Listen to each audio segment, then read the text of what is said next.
Hey GMC, my name's Gabe Rodriguez, and just want to do a quick video on Mega Man 2 Wily Stage. I am lucky enough to have founded and play in a band called Emulator out of Portland, Oregon. We're a four-piece band that plays instrumental Nintendo cover songs.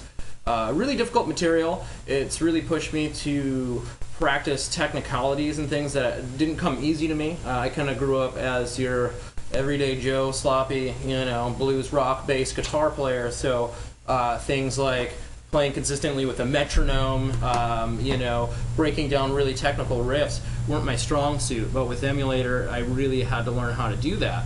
Also in this band, all the guys are in several different projects. So part of the deal is that we don't rehearse a lot. I mean, the material's already written. So you take these Nintendo songs, and in between gigs, we might not practice a whole lot on our own, but then before rehearsal we'll kind of tighten up, get in there, know our stuff, and only run one or two rehearsals before gigs, or even if we're adding in new material. So part of that is being able to design a good practice routine outside of the practice space in order to stay efficient with these musicians. Anyway, let me move on to the music here and why I think this is a great rhythm exercise. In fact, I just had an Emulator rehearsal last night and realized that, boy, before our last gig I was really tight on this particular rhythm, and I need to tighten it up before our next gig, otherwise it's really going to show through.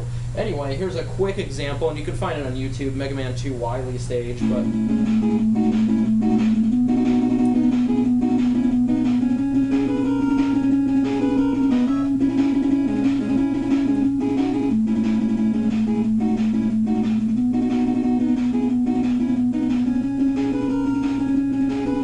Okay, so that's mainly the part I'm working with. I mean, the whole rest of the song's really cool and whatnot, but really working off of that rhythm. The original track, I believe, is right at 180 beats per minute.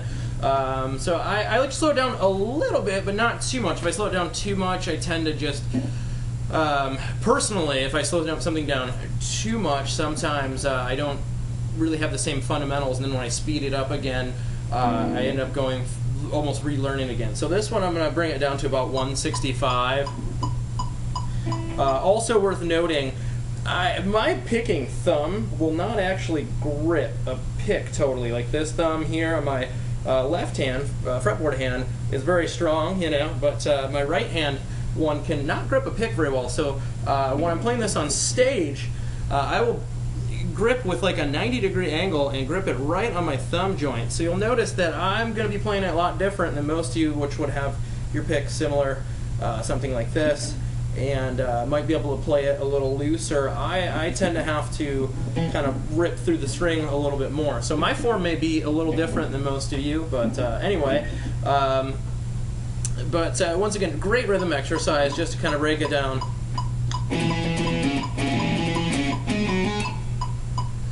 Now, when I'm tightening this down, I won't start off doing the entire progression through. I'll just kind of lock down that first section.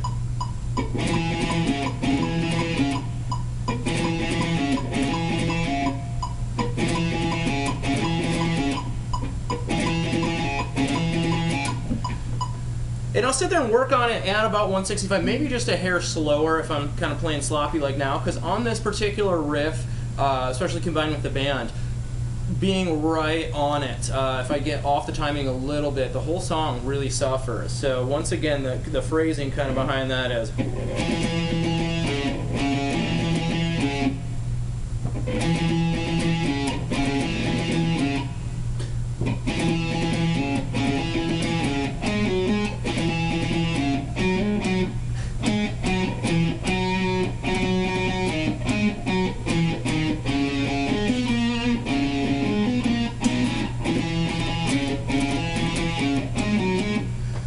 Anyway, just wanted to throw that at you guys. I thought it was a really cool and rather intense little practice regimen, but if you sit there with that at about 165 and get it locked in, you can easily get it cranked up to around 180.